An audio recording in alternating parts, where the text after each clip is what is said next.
passed next week. We gave the president two options to keep the government open. First option, pass the 6 bipartisan appropriations bills and a 1-year CR for the Department of Homeland Security only. And if they don't like that one, a 1-year CR for the rest of government. We told the president that both of these options would pass both chambers. It was his choice to either accept one of those two options or shut the government down. Yesterday, unfortunately, it was clear that the president is clinging to his position of billions of dollars for an unnecessary, ineffective border wall. President Trump will soon realize that his position will not result in a wall, but will result in a Trump shutdown.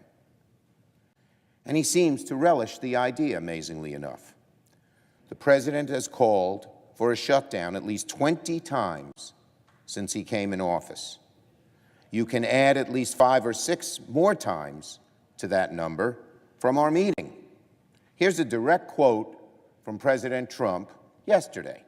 Quote, "If we don't get what we want one way or the other, I, President Trump, will shut down the government."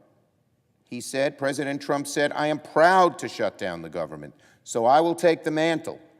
I'll be the one to shut it down. I'm not going to blame you," meaning Democrats, "for it. I will take the mantle of shutting it down." It was astounding that any president, even this one, would say that. No president should ever say that he or she would be proud to shut the government down. No president should so glibly use the American government and the millions of workers who work so hard as a bargaining chip. But that's where President Trump is headed. President Trump made clear he'll hold parts of the government hostage for a petty campaign pledge to fire up his base. That's all it is. He never researched the wall. He talked about it on the campaign, and he said, "Oh, Mexico will pay for it." If President Trump holds to this position, that unless he gets his wall, he'll shut down the government, who will suffer needlessly? The American people. Of course, Leader Pelosi and I had to spend much of the meeting trying to untie the knots in logic the president was tying himself in. President Trump started by bragging about how great border security is going under his watch. And that, by the way, is with no wall. If it were truly the case, as the president said, that border security is better than it's ever been, what's wrong with another year of the same funding? If things are going so great, why does he have to threaten to shut down the government for his $5 billion wall? It makes no sense. And none of it is based on fact. Mr. President, there is no wall. Mr. President, Mexico has not agreed to pay for it. None of that is true, and it is difficult, if nearly impossible, to negotiate with a president in front of the press who peddles such blatant and dangerous falsehoods.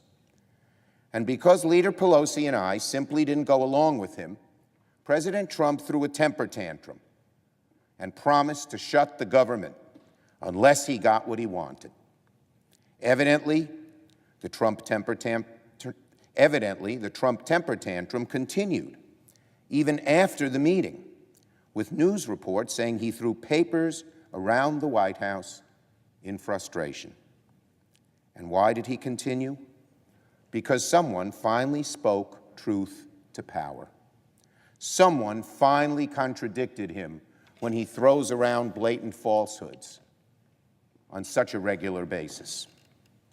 The president is so used to obsequious advisors who fail to dispel his false and made-up facts that he lives in a cocoon of his own mistruth. Leader Pelosi and I had to tell him, "No, Mr. President, that's not true. We had to puncture that cocoon, and he threw a temper tantrum because of it.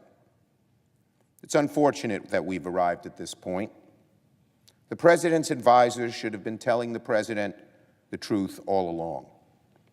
And too many, unfortunately, of my Republican colleagues here in the Senate and in the House seem too afraid to tell the president when he's wrong, even though they know he's wrong.